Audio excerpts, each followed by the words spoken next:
So I have a package, and it's from my dear friend Cynthia.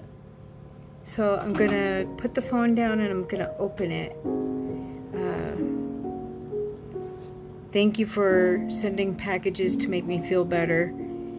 I'm gonna be starting nocturnal dialysis in the hospital where I spend the night. So I don't know if it's just a one-time thing, but I'll find out tomorrow. So she's sending me packages to make me feel better, and it does, but I never expect it.